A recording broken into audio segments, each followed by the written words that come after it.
Hello everyone and welcome back. It has been some hot weather that we've been dealing with outside, and we still have produce coming in. We are going to be dealing with some of that today. I have been busy prepping because I didn't want you to have to sit on the camera and watch all of that. But we're going to have more fun with apples today. I found a recipe for making some cinnamon apple slices. So I'm going to walk you through how I'm doing that. I am canning them. I found the recipe online, but then they were mentioning the Ball cookbook. So I looked at the one in the Ball cookbook in comparison to the one that I found online, and I stuck with the one online because there were a couple things in the Ball canning book that I didn't want to put in the recipe. For one, it's apple wedges and cinnamon red hot syrup. So it's those red hot candies. It's going to be a lot of fun.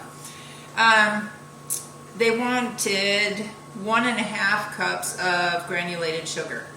My apples are already pretty sweet, so I didn't want to put all of that extra sugar in there. There's some sugar in there now with this recipe that I'm doing, but not that much.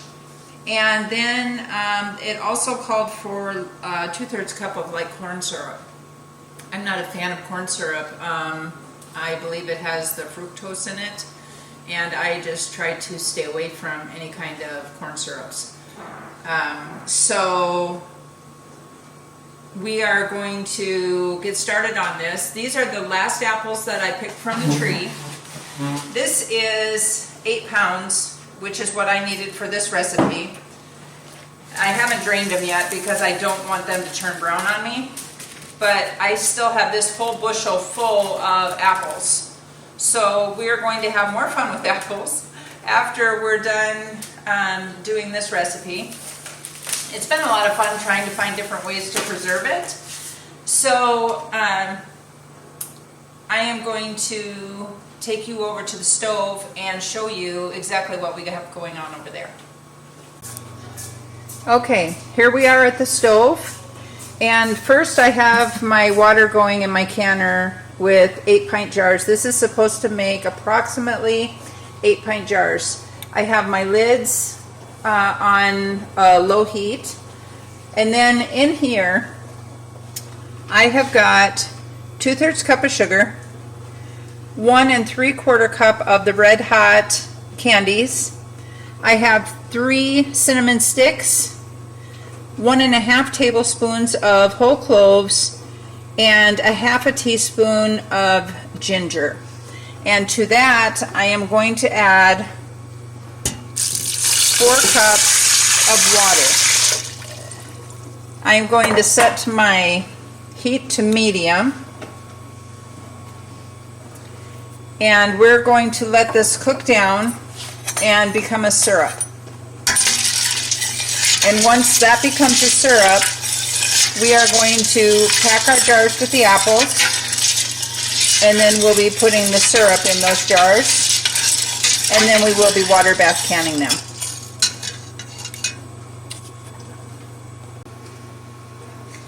Our red hots are breaking down, and it just smells delicious in here. I just love the smell of these things. As soon as these are done breaking down and this comes to a very soft bubble, I am going to be adding these apples to the sauce and coating them. Once it comes back up to a soft bubble, I'm going to time it for 2 minutes, and then I'm going to let them sit in the pot for several more minutes to soak in and absorb that syrup.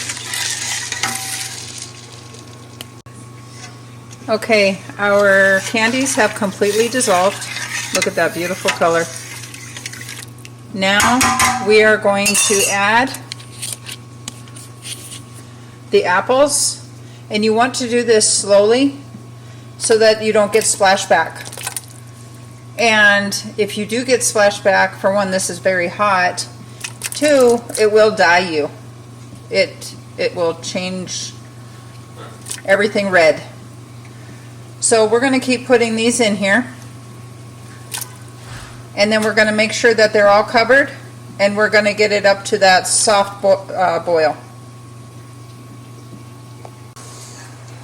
Okay, I'm going to show you what I was talking about.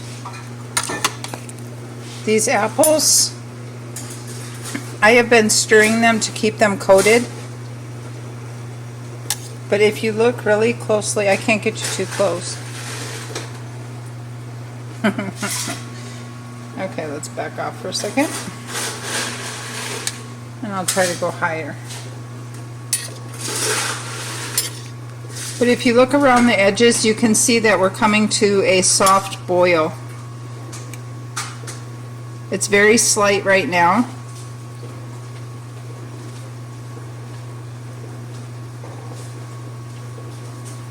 Do you see that little bit of a soft boil, the little bubbles coming up around the edges on the pan? I'm going to set my timer now for 2 minutes.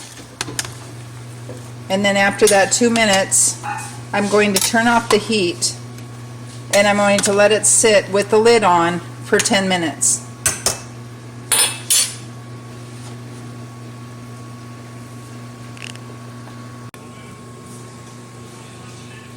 These apples have been sitting for 10 minutes. They are, as you can see, nice and hot, and they're ready to go into the jars. I'm going to use a slotted spoon first to fill the jar.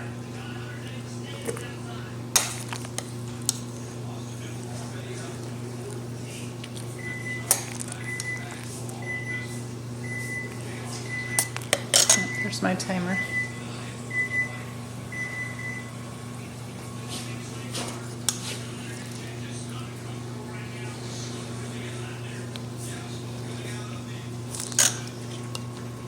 Okay, that's about as much as I want to go with the jar.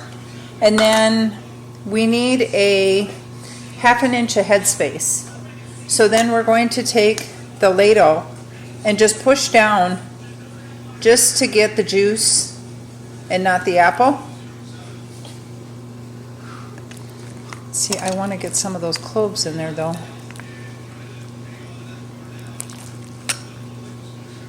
I might be playing with this for a second. I have a feeling the further we get down in the jars, whoops, the more cloves I'm going to have in my jars. When I scoop out the apples, I'm going to need to make sure that I get some cloves in with the apples. Okay, now we need a 1/2 inch of headspace. I can tell already I need a little bit more.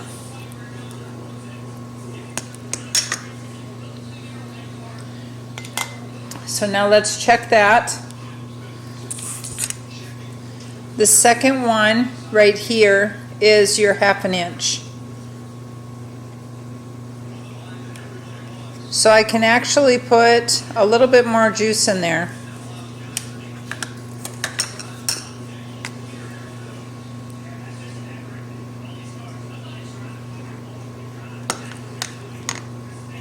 But I feel like I want to pull out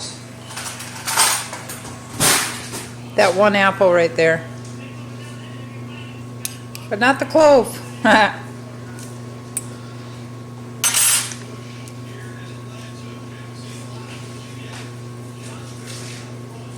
Okay, that should give us our 1/2 inch. Just right. Okay. Now we want to take and clean our jar. Right back here I have my vinegar water. And you want to make sure that you get that rim nice and clean. Then I'm going to put the lid on and get this covered up and get it into the canner.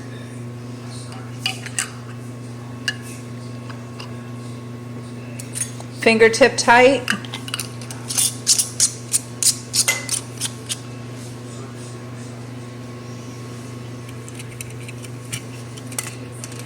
My goodness, isn't that a beautiful jar? And here it goes.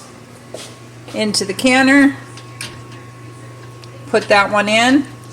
We have water over top of the jars, at least 1 inch. And then I'll pull out another jar. I pull them out as I go, being very careful not to let your jars tip over. Get another one ready to go here. I'm going to get these all filled and we'll see what we come up with. I am getting ready to go out to this door to the backyard to show you guys what is going on. I love my bees, but this is insanity.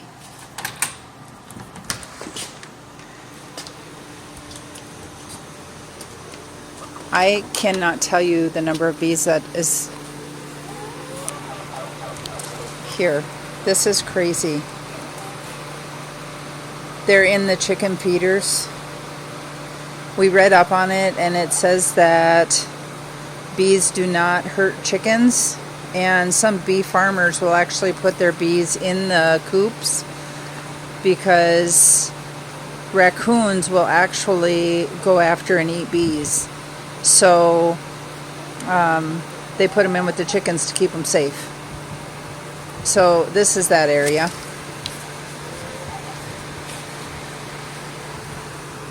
And you can just see them flying through the air here.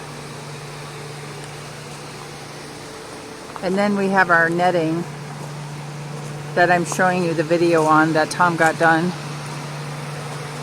And going in here to water is treacherous. Look at them in there.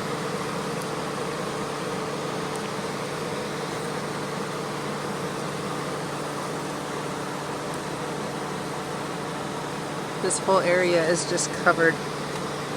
And down by all the pots, they're in all the pots. And I came out here earlier and there was, it looked like a queen bee. I don't know a lot about the size of the bees and stuff, but I know African bees are smaller than the honeybees, but these are worker bees. But here is our bee bath, still full from the bees, but I don't see that big one in there anymore. It's like dangerous out here at this point. I know usually you don't bug them, they don't bug you, but certain things can tick them off and they can get violent. I just wanted to show you guys this. I won't be coming in to remove the food until the sun starts going down and they go away.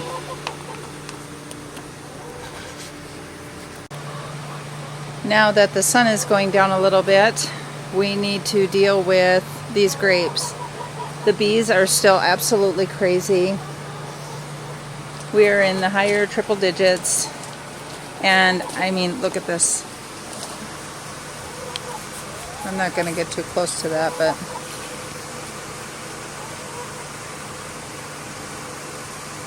isn't that crazy?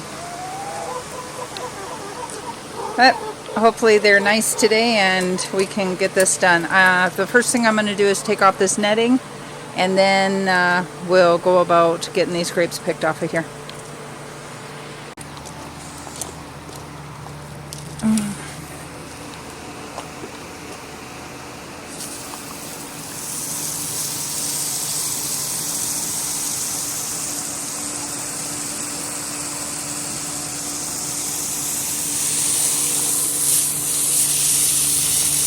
Hello, Scarlett. Say hi.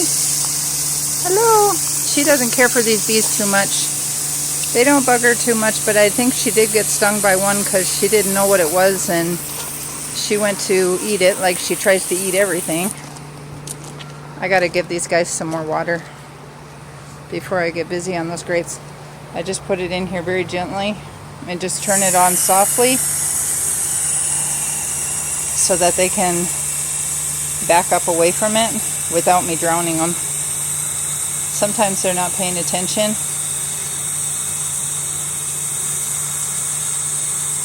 and they get in there, and then I have to try to save them. I don't put my hand in there, that's for sure. Oh, see? So then if I bring this to it, it'll climb up the wand. Crazy bees. Crazy bees. There you go. Come on. Come on, little guy. Get on there. There you go.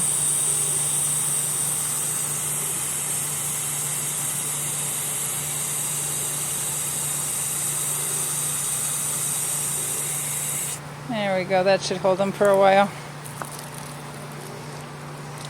Look at them. Save the bees. We saved the bees. Okay. Now we gotta get back to those grapes. Before I do that, I want to show you these silly girls.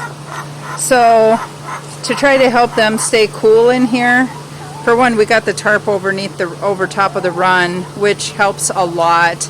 It's way cooler in there than it is out here. And then, I don't know if you can see that black.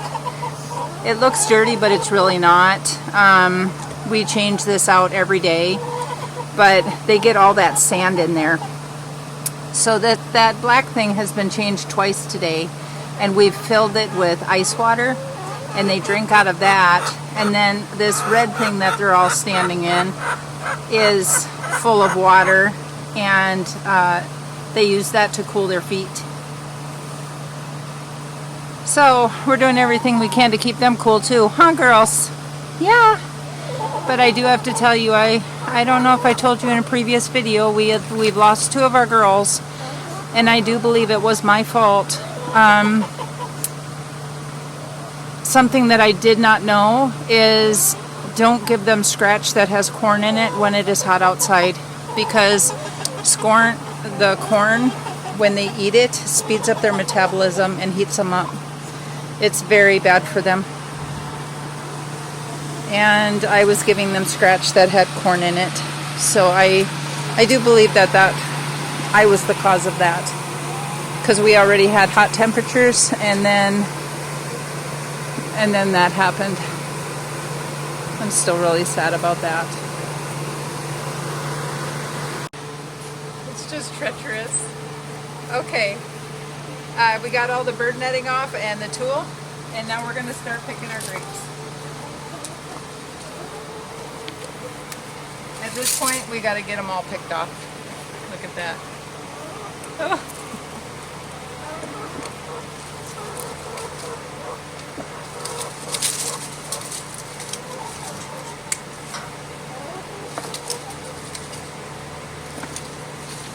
I'm going to leave those tiny little clusters for the cardinal.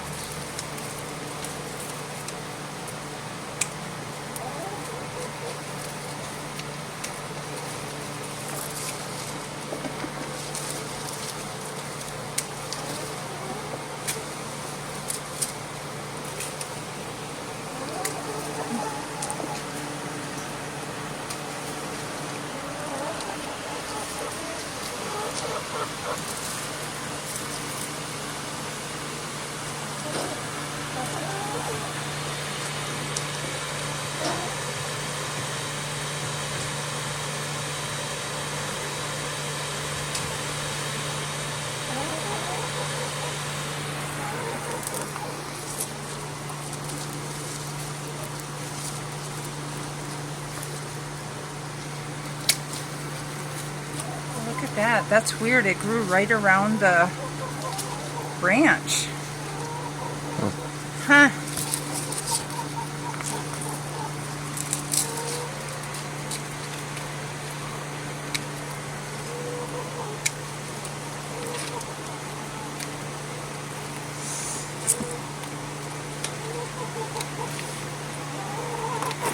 The girls keep waiting for us to throw something in there.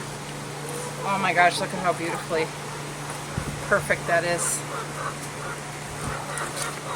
And they are so sweet, you guys.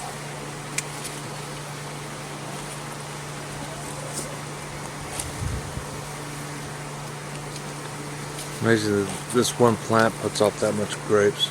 Yeah, we're still on the first one.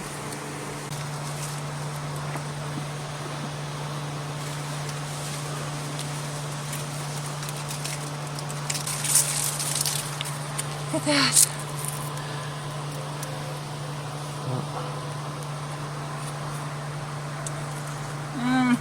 Oh my goodness.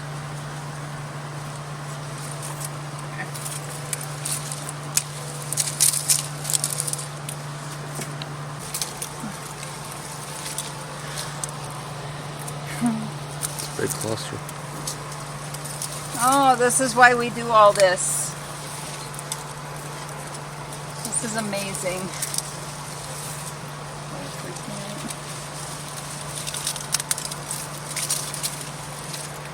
Some of them are getting prunes. Raisins.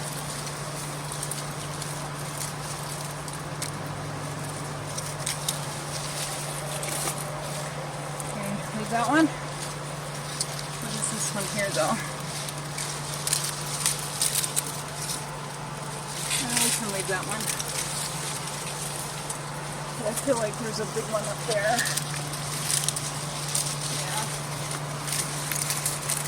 Right here is making this difficult.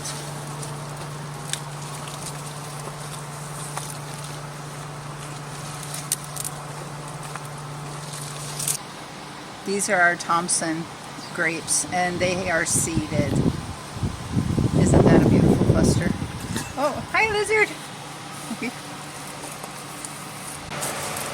Okay, we got all the grapes picked and in the house, and before it gets dark and we lose our light, we need to pick these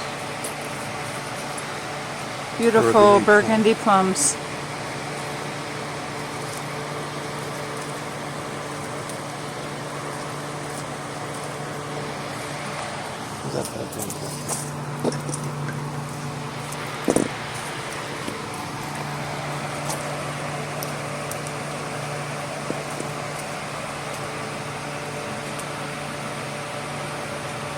Awful small, but first year we ever got any fruit off this tree.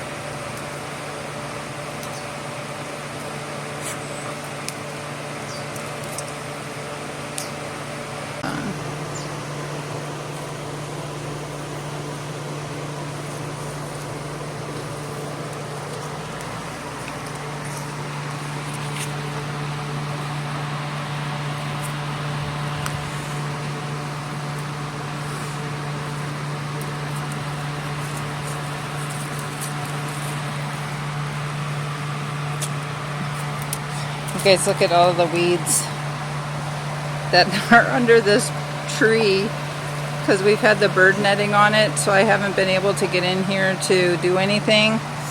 So we've got parsley, we've got strawberries. Tom already picked like 3 or 4 out of here. And then here's the parsley. Oh, look at that. It's going to seed. We have dandelions in here that have gone to seed.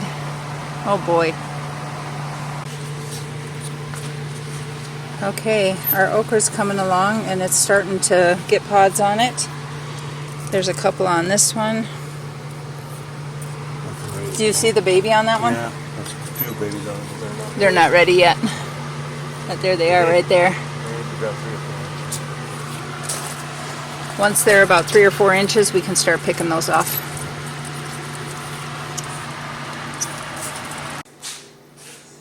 We are back in the house, and here are our candied apple slices.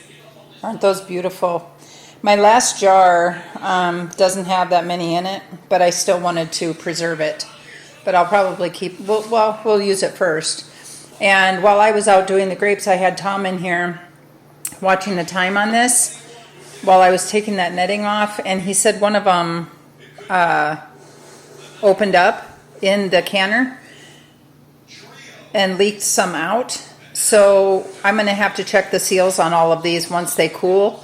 I will take these lids off and wipe them down, and then I will try to pick them up by the seal, and that'll tell me if it's sealed or not. But I don't know, it's so syrupy, so we'll have to keep an eye on it.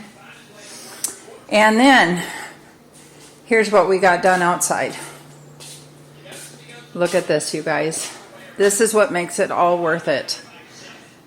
This is the Thompson, and they have the seeds in them. Very sweet though, very good. And these are all the flame seedless right here. 2 boxes of those. And here are all of our burgundy plums. Now this is the first year that this tree has produced, and that's why we have such small fruit, but you know what, we're not complaining. I'm going to have a heck of a time when it comes to doing these and trying to get that pit out, but we're going to have more fun figuring out different things to harvest. And then we had a small batch of strawberries underneath that tree, and we've still got our apples that we need to finish preserving.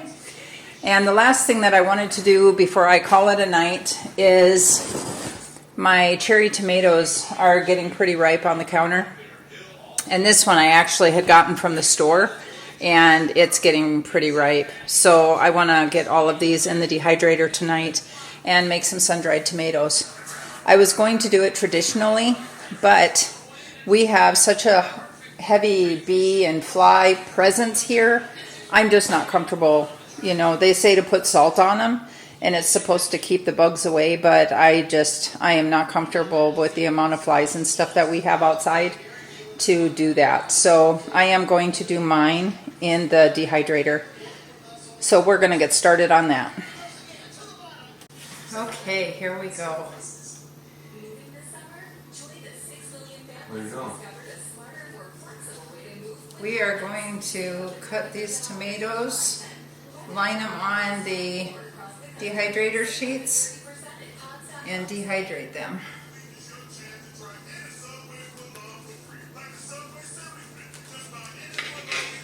You don't want them too thick.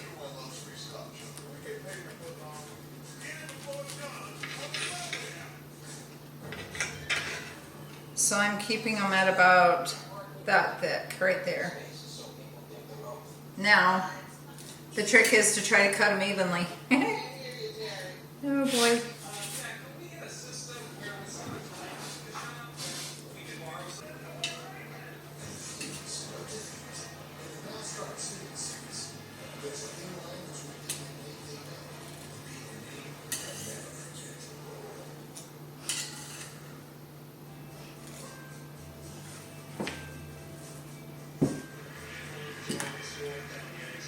Now I've washed all of my cherry tomatoes, and depending on the size of them, like these ones I'm going to cut into 3, but these ones that are, believe it or not, these are ripe. They're just a green and red tomato. Actually, this one is actually a little bit more ripe than the other one. I'll cut this one into a 4.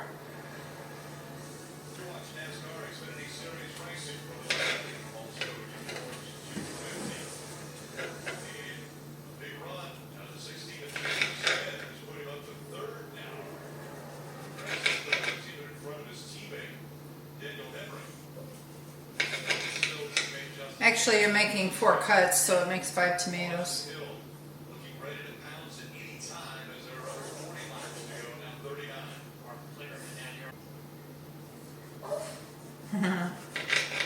Bentley.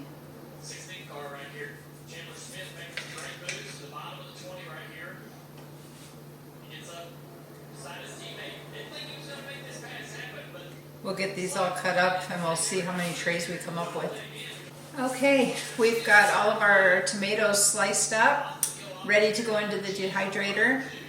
I'm going to put them in the center of that dehydrator since we know that that's where that fan sits, so they'll dry faster in the fan, with the fan.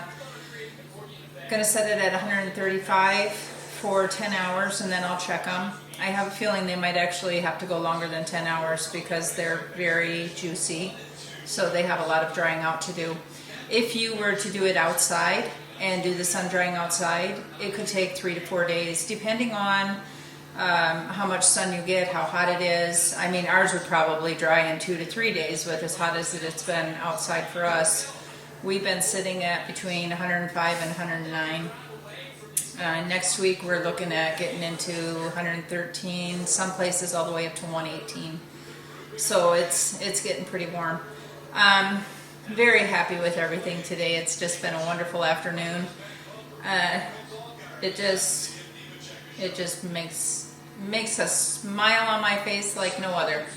to have all of this harvest. A couple of things that I wanted to mention with this candied apples is I didn't show you when I was putting them in the jars. After you put the juice in there, make sure that you use your debubbler to make sure you get out any air bubbles that may be in there.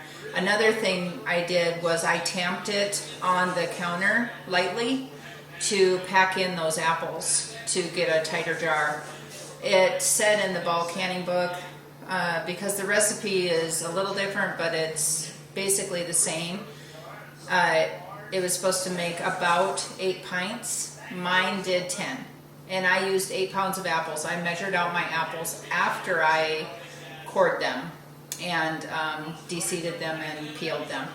So I ended up with 10 jars of the, well, I should say 9 because the last one only has about a half of a jar of the apples and the rest is juice. But I still wanted to preserve it. I showed you that. And then the other thing, like I said, is I'm going to take these lids off. And I can do it right now too. And then you just hold it up like that. And if that doesn't come off, you have a seal. It's sealed. And then, of course, I'm going to wipe these off. But the best thing to do is to keep this off of your jars after you're done preserving and it has sealed. You want to actually wait for a little while till your jars are cooled down to do that. But that way you know that you have a seal, because if it doesn't seal, that's going to come loose and you'll know before the whole, before it starts rotting and molding. I hope all of you are enjoying your summer and are harvesting or getting ready to do a lot of harvesting this summer. All of you take care, and we'll see you in the next video.